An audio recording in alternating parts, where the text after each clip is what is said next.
우리 안에 충만함으로 역사하여 주시옵고 진리의 말씀을 잘 깨달을 수 있도록 주께서 은혜로 참으로 성령으로 조명하여 주시옵소서.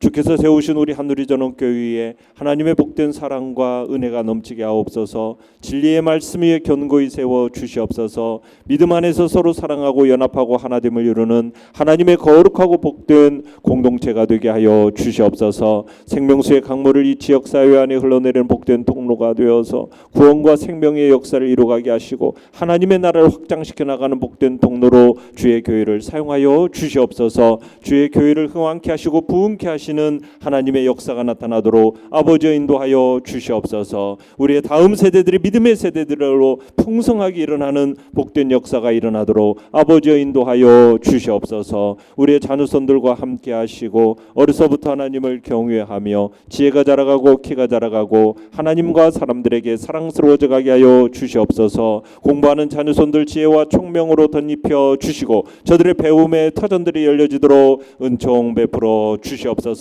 직장의 문들을 열어주시고 사업의 문들이 열려져 가게 하옵소서. 삶을 풍성하게 하시고 풍성한 만큼 주께 드림도 풍성해지고 나눔과 섬김의 지경도 넓어져 가도록 은혜 베풀어 주시옵소서. 복된 만남을 주시고 믿음의 가정들을 이루도록 결혼의 문 열어 주시옵소서. 대문을 열어주시고 믿음의 계대가 이어져 가게 하여 주시옵소서. 연약한 우리의 지체들을 강건케 하시고 하나님의 능력의 팔로 어루만져 주시고 치유하여 주시고 회복시켜 주시고 온전케 하시는 하나님의 역사가 나타나도록 아버지 인도하여 주시옵소서. 이 나라와 이 민족을 긍휼히 여겨 주시옵소서. 이 땅에 하나님이시는 평화와 안정이 있게 하여 주시옵소서. 이 민족이 주님 앞에 다시 한번 쓰임받는 복된 민족으로 세움받도록 아버지여 은혜 베풀어 주시옵소서. 하나님 아버지 저 북한 땅에도 하나님의 긍휼과 자비를 보여 주시옵소서. 온 세계와 열방 가운데 터져 진리의 복음을 선포하시는 선교사님들의 사역을 풍성케 하시고 하나님의 거룩한 나라가 임하는 복된 역사가 나타나도록 은총 베풀어 주시옵소서.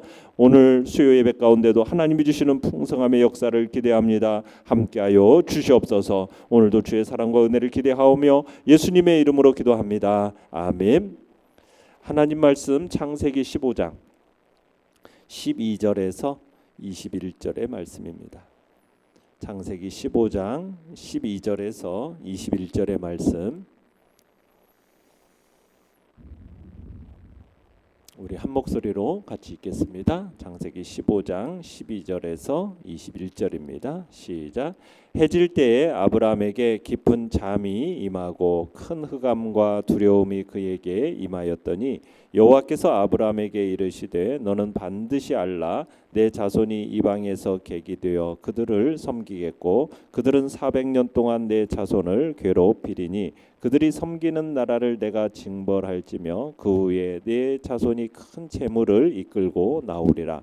너는 장수하다가 평안히 조상에게로 돌아가 장사될 것이요 내 자손은 4대 만에 이 땅으로 돌아오리니 이는 아모리 족속의 죄악이 아직 가득 차지 아니함이니라 하시더니 해가 져서 어두울 때에 연기나는 화로가 보이며 타는 횃불이 쪼갠 고기 사이로 지나더라. 그날에 여호와께서 아브람과 더불어 언약을 세워 이르시되 내가 이 땅을 애굽 강에서부터 그 큰 강 유브라데까지 내 자손에게 주노니 곧 겐 족속과 그니스 족속과 간몬 족속과 헷 족속과 브리스 족속과 르바 족속과 아모리 족속과 가나안 족속과 기르가스 족속과 여부스 족속의 땅이니라 하셨더라. 아멘. 오늘 말씀의 제목은 믿음의 눈으로 하나님의 계획을 바라보라라는 제목으로 말씀을 나눕니다. 우리가 어제 말씀 7절에서 보시면 하나님께서 아브라함에게 이 땅, 곧 아브라함의 눈앞에 펼쳐지는 그 가나안 땅을 주시기 위해서 그를 불러내셨다라고 말씀을 하셨어요. 그러자 아브라함이 대꾸를 하죠. 정말 하나님의 말씀대로 자신의 자손들이 가나안 땅을 소유하게 될 것을 어떻게 합니까? 무엇으로 알 수 있겠습니까? 라고 8절에서 이야기를 하죠. 그러자 아브라함의 이런 말을 하는 의도가 뭐냐? 앞으로 이렇게 될 일에 대해 보장하는 일종의 증표를 달라는 뜻이었어요. 그러자 하나님이 그 증표를 구하는 아브라함에게 짐승들을 준비해 올 것을 이제 말씀하십니다. 그래서 아브라함이 준비해야 할 짐승으로 3년 된 암소 그리고 한 마리, 그리고 3년 된 암염소 한 마리, 그리고 3년 된 순양 한 마리, 그다음에 산비둘기 한 마리, 집비둘기 한 마리, 이 총 5마리였습니다. 자, 이게 이제 제물로 바치기 위한 게 아니었고 언약 체결을 위한 거예요. 언약 체결. 그러니까 하나님께서 명령하신 대로 이 가축들을 가져다가 가축들을 어떻게 했습니까? 둘로 딱 쪼개고 이제 마주 놓는 거죠. 그리고 작은 이 새들은 그냥 통째로 사용해서 두 줄로 이렇게 세워놨어요. 그래서 서로 마주보게 한 겁니다. 그리고 이렇게 해서 언약 체결이 이제 준비가 마무리됐어요. 근데 가축들을 쪼개 펼쳐 놓으니까 솔개 같은 맹금류들이 이제 주변을 떠나지 않고 계속 이제 틈만 생기면 이 가축들 이 사체에 내려앉으려고 하는 겁니다. 그래서 아브라함이 하루 종일 이제 새들을 쫓으면서 하나님을 기다리고 있던 장면이 어제 말씀이었어요. 자, 이제 오늘 내용같이 문제 1번을 보시면 하나님께서는 깊은 잠에 빠진 아브라함에게 무슨 말씀을 하십니까? 자, 12절에서 14절을 읽어보겠습니다. 시작. 해질 때에 아브라함에게 깊은 잠이 임하고 큰 흑암과 두려움이 크게 그에게 임하였더니 여호와께서 아브라함에게 이르시되 너는 반드시 알라 내 자손이 이방에서 객이 되어 그들을 섬기겠고 그들은 400년 동안 내 자손을 괴롭히리니 그들이 섬기는 나라를 내가 징벌할지며 그 후에 내 자손이 큰 재물을 이끌고 나오리라. 자, 하루 종일 하나님을 기다리며 재물에 내려앉은 그 솔개들을 쫓던 이 아브라함이 해질녘에 깊은 잠에 빠졌어요. 깊은 잠. 그래서 하나님께서 꿈을 통해 계시를 주실 때 사람들에게 주신 아주 깊은 잠이었던 거죠. 그러면서 큰 어둠, 두려움, 이게 이제 잠든 아브라함을 엄습해 옵니다. 그러면서 하나님께서 꿈속에서 아브라함에게 반드시 알라 이렇게 말씀을 하셔요. 반드시 알라라는 이 말씀은 8절에서 그렇게 얘기하죠. 무엇으로 알리까? 제가 어떻게 할 수 있습니까? 라는 그에 대한 답변인 겁니다. 이제 답변이 시작이 되는 거죠. 자, 하나님께서 아브라함과 이 후손들이 반드시 이 땅을 받게 될 것이고 그것에 대해서 이미 아브라함에게 주신 약속을 재차 확인하셨어요. 그러면서 뭐라고 했냐? 당장은 받을 수 없다. 당장은 받을 수 없고 너의 자손들이 400년 동안 남의 나라에서 종살이를 한 후에야 이 땅을 받게 될 거다라고 하나님이 말씀을 하십니다. 그러면서 이제 15절 16절을 읽어보겠습니다. 15절 16절 시작. 너는 장수하다가 평안히 조상에게로 돌아가 장사될 것이요 내 자손은 4대 만에 이 땅으로 돌아오리니 이는 아모리 족속의 죄악이 아직 가득 차지 아니함이니라 하시더니, 자, 아브라함의 후손들이 4대째에 이르러서 이 땅에 돌아오게 될 거다라고 하십니다. 이 당시는 한 대가 100년을 잡는 거죠. 지금은 뭐 한 대 하면 30년을 잡지만 이 시대만 해도 한 대 하면은 100년을 잡아서 이제 400년을 이제 염두에 두는 겁니다. 그래서 하나님께서 아브라함에게 약속을 주셨지만 그 약속이 성취되는 것은 목격하지 못한다는 거예요. 너는 장수하다가 죽을 거라는 거죠.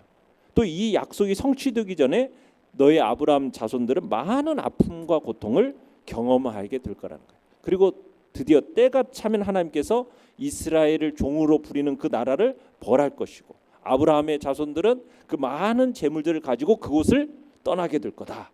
그리고 그곳을 떠난 너의 자손들이 드디어 가나안 땅을 차지하게 될 거다라고 말씀을 하시는 거죠. 그러니까 아브라함과 자손들이 이 순간 땅을 기업으로는 받지만 이 약속이 실현되기까지는 이방 땅에서 종살이를 해야 하는 400년을 포함한 오랜 세월을 기다려야 함을 하나님께서 말씀을 하시는 겁니다. 자, 그러면서 아브라함의 후손들이 4대 만에 가나안 땅으로 돌아오게 되는 이유에 대해서는 뭐라고 설명을 하십니까? 하나님께서 가나안 사람들의 죄가 아직 차지 않았기 때문이다라고 말씀을 하세요. 그러니까 하나님은 어떤 분이신 거예요? 공의와 공평하신 분이라는 거죠. 그러니까 한 민족의 부귀 영화를 위해서 다른 민족에게 이유 없이 심판과 파괴를 행하시는 분은 아니라는 거예요. 모든 민족에게 공평한 기회를 주신 분이 하나님이십니다. 그러니까 이 말씀은 이제 모세 여호수아 시대에 가서 가나안 사람들의 그 죄가 가득 찼기 때문에 더 이상은 하나님이 그들을 내버려 두실 수 없기 때문에 창조주의 심판을 받아 멸망해도 마땅한 때임을 암시하고 있는 그것을 얘기하고 있는 겁니다. 자, 내용 같이 한번 이제 2번을 보시면 하나님께서는 아브라함과 언약을 확증하기 위해서 어떤 일을 행하십니까? 자, 17절 읽어보겠습니다. 시작. 해가 져서 어두울 때에 연기 나는 화로가 보이며 타는 횃불이 쪼갠 고기 사이로 지나더라. 자, 하나님께서 아브라함과 언약을 확증하기 위해서 언약 체결식을 지금 진행하시는 겁니다. 하나님을 상징하는 횃불, 지금 여기서 말하는 어두울 때 이제 지금 횃불이 쪼갠 고기 사이로 지나가지 않습니까? 아브라함이 쪼개 나열해 놓은 그 두 줄의 짐승들 사이로 횃불이 지나가면서 그 모든 짐승의 사체를 태워버리는데 이 횃불이 바로 누구를 상징해요? 하나님을 상징하는 거죠. 그러니까 타는 횃불이 쪼갠 사이로 짐승 사이로 지나갔다라는 것은 누가 지나갔다라는 겁니까? 하나님께서 쪼개진 짐승 사이를 지나가신 것을 뜻하는 거예요. 자, 그러면서 18절에서 21절을 읽어보겠습니다. 시작. 그날에 여호와께서 아브라함과 더불어 언약을 세워 이르시되 내가 이 땅을 애굽 강에서부터 그 큰 강 유브라데까지 내 자손에게 주노니 곧 겐 족속과 그니스 족속과 간몬 족속과 헷 족속과 브리스 족속과 르바 족속과 아모리 족속과 가나안 족속과 기르가스 족속과 여부스 족속의 땅이니라 하셨더라. 자, 그날에는 하나님께서 아브라함과 언약을 세우셨다라는 것을 강조하기 위해서 지금 그 날의 중요성을 지금 역설하고 있는 겁니다. 그러니까 이 언약의 내용은 하나님께서 아브라함의 자손들에게 남쪽으로는 애굽강, 북쪽으로는 유프라데스강, 여기에 있는 땅을 주시겠다라는 거죠. 그러면서 이 땅은 이제 그 당시에 소유하고 있던 그 족속들을 10개의 족속의 이름을 쫙 나열하고 계십니다. 아브라함 시대에 그 땅에 살았던 10개의 족속들의 이름을 나열하시면서 그 땅을 주시겠다 지금 말씀을 하시는 거죠. 자, 연구와 묵상 문제 3번입니다. 하나님께서는 왜 횃불의 모습으로 쪼갠 재물 사이를 지나가십니까? 자, 하나님께서 지금 언약의 주체와 실행자로서 자신을 나타내 보여주시는 겁니다. 언약의 주체, 실행자. 그러니까 하나님께서 자, 그 언약을 인간의 태도의 그 여하와 관계없이 반드시 이루겠다라는 의지의 표명이 바로 이제 횃불의 모습으로 쪼갠 고기 사이를 지나가는 것으로 지금 볼 수가 있습니다. 그러니까 원래는 중요한 언약이 체결될 때는 여기서 이제 묘사된 이제 같은 예식이 그 당시 행해졌다라는 거죠. 계약을 체결한 쌍방이 짐승을 반으로 딱 쪼개놓고 두 줄로 쫙 늘어놓고 그 사이를 쌍방이 같이 걸어가는 겁니다. 원래는 계약을 맺을 때는 계약은 쌍방이 맺는 거니까요. 계약을 맺은 사람들이 반쪽으로 쪼개진 짐승들 사이로 걸어간다라는 것은 무슨 얘기냐? 만일 내가 체결한 이 계약의 조항을 일부라도 어기면 내가 이 죽은 짐승들에게 행해진 대로 나에게 행하라. 그런 상징적인 의미가 이 속에 들어있는 행위예요. 그러니까 무슨 얘기예요? 죽어도 이 약속만큼은 지키겠다라는 그 의지, 각오, 그걸 드러내는 의식이 바로 이 예식이라는 겁니다. 죽어도 이 약속만큼은 지키겠다. 그러니까 하나님께서 지금 어떤 각오로 이 예식에 임하셨는가를 우리가 상상해 볼 수 있는 거죠. 그러니까 하나님께서는 이 예식에 지금 이 언약 예식은 뭐예요? 내가 이 땅을 유업으로 받을 줄을 무엇으로 알 수 있습니까? 라고 아브라함이 하나님께 질문을 던지니까 하나님이 대답으로써 내가 친히 이 나라를 이 땅에 유업으로 받게 하겠다라는 약속의 보증으로 이 언약을 맺으시는 거잖아요. 만약 하나님께서 그런 거죠. 만약 내가 이 약속을 지키지 않으면 내가 하나님이 아니다. 나는 하나님이 아니다라는 어떤 각오로 이 예식에 임하셨다라는 겁니다. 그러니까 하나님께서 자신의 명예, 자신의 그 모든 능력을 걸고 아브라함이 반드시 이 땅을 차지할 거다라고 선언하시는 장면이 바로 이 예식인 겁니다. 하나님께서 아브라함에게 하신 약속, 내가 꼭 지킬 거다. 그 약속. 그러면서 자신이 그 짐승들 사이를 지나가는 거죠. 자, 그런데 여기서 누가 이 짐승들 사이를 지나가는 자가 정말 중요한 거예요. 하나님만 쪼개진 짐승들 사이를 지나가면서 그 짐승들을 태워버립니다.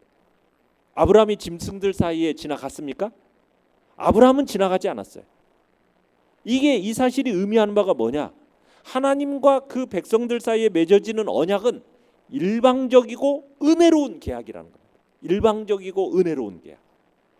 그러니까 하나님이 아브라함과 맺으신 언약은 무조건적인 성향을 띠는 언약인 거예요. 그러니까 하나님 이 둘 사이에 맺어진 이 언약의 이 성격이 바로 여호와 하나님의 일방적인 은총의 언약이다라는 것을 암시하고 있는 겁니다. 자, 느낀 점 4번으로 가보시면요. 스스로 나타나셔서 아브라함과 맺은 언약을 반드시 지키겠다고 말씀하시는 그 하나님을 보면서 무엇을 느끼십니까? 참 인간이 도대체 무엇이기에 창조주 하나님께서 이렇게까지 자기가 약속한 것은 꼭 지키겠다라고 이렇게까지 하시는 걸까? 그저 인간에 대한 하나님의 배려, 그 하나님의 배려가 정말 놀랍다라는 것을 우리가 느끼게 됩니다. 사실 인간이 하나님과 언약을 맺는다고 할 때 인간이 하나님과 하나님의 그 요구사항, 하나님의 기준, 그것을 우리 인간이 맞출 수 있을까요? 우리 인간은 맞출 수 없는 연약한 존재라는 것을 우리는 잘 알아요. 그래서 하나님은 아브라함에게 짐승들 사이를 지나가도록 요구하지 않으셨어요. 이게 얼마나 천만다행입니까? 여기에는 더 적극적인 의미가 있어요. 하나님께서 의가 없는 죄인에게 은혜의 의를 베푸실 근거를 마련하기 위해서 스스로 죽음의 저주를 지실 걸 보여주신 거죠. 그죠? 하나님께서 자른 짐승들 사이로 지나갔다라는 것은 내가 죽음의 저주를 감당하겠다라는 그 의지의 표명이 그 속에 들어있는 거예요. 결국 어떻게 되었습니까? 아들을 보내어서 죄값을 감당하게 하실 것을 미리 보여준 장면이라는 것을 우리가 알 수 있는 겁니다. 참 불완전하고 변하기 쉬운 우리 인간들은 이 하나님의 언약을 이해할 능력조차도 없죠. 하나님과의 이 언약 일방적으로 이루어진 거죠. 만약 일방적으로 이루어지지 않았다면 우리에게 하나님의 요구 조건과 기준대로 행하지 않으면 너도 마찬가지로 이 짐승들처럼 될 거다라고 하면 과연 우리 가운데 그 죽음을 면치 못할 사람이 있겠습니까? 없어요. 하나님의 이 일방적이고 은혜의 언약으로 언약 때문에 우리가 살 수 있게 된 거고 하나님이 홀로 이 언약을 이루어 가신 거죠. 그러니까 인간을 향한 하나님의 사랑이 얼마나 크고 놀라운지를 이 장면 속에서 우리에게 보여주시는 것이고 결국 우리의 구원이라는 것은 결국 우리의 노력의 결과가 아니라 하나님의 은혜로 주어진다라는 것을 다시 한번 명백하게 교훈해주고 있는 것입니다. 참으로 우리에게 주어진 이 천국 구원이라는 것은 하나님의 은혜의 선물이요. 정말 무조건적인 은혜로 죄악된 우리에게 구원을 베푸시는 그 하나님의 은혜였다는 것을 우리가 생각할 때 정말 감사하고 찬송하며 내가 받은 그 은혜를 우리가 생각할 때 우리에게 주어진 생명과 재물까지도 아낌없이 드리는 삶을 살아야 할 것을 다시 한번 다짐하게 되는 것입니다. 결단과 적용 5번입니다. 묵묵히 인내하며 하나님의 일을 은혜 가운데 성취했던 경험이 있다면 언제입니까? 믿음의 눈으로 하나님의 계획을 바라보며 인내와 소망을 가지고 기다리기 위해 무엇을 실천하겠습니까? 자, 하나님은 이래도 날 믿지 못하겠느냐라는 자신의 신실함을 애절하게 보여주시는 하나님, 그 하나님이 얼마나 신실하신 분인지를, 그 언약의 파트너인 하나님이 얼마나 신실한 분인지를 우리가 기억하면서, 우리도 우리의 노력으로 구원이 이루어지는 건 아니지만, 그러나 내가 받은 은혜를 생각할 때 내가 하는 말, 나의 행동, 나의 약속에 대한 책임을 지며 내가 하나님을 위해 살아가겠다라는 그런 결단이 오늘 우리에게 있어야 할 것입니다. 그리고 하나님이 주시는 약속 하나하나는 결코 무의미한 약속이 아니고 자신의 생명까지 걸면서 자기의 명예를 걸고 이루어 가시는 약속이라는 것을 기억하면서 오늘도 그 주신 약속 반드시 이루어질 것이라는 기대와 소망 속에서 그 약속 붙들고 믿음으로 주님의 때를 기다리며 주의 방법을 기다리며 나아가시기를 바랍니다. 오늘의 기도 같이 읽겠습니다. 시작. 믿음의 눈으로 하나님의 계획을 바라보며 인내와 소망을 가지고 살아가게 하소서. 아멘.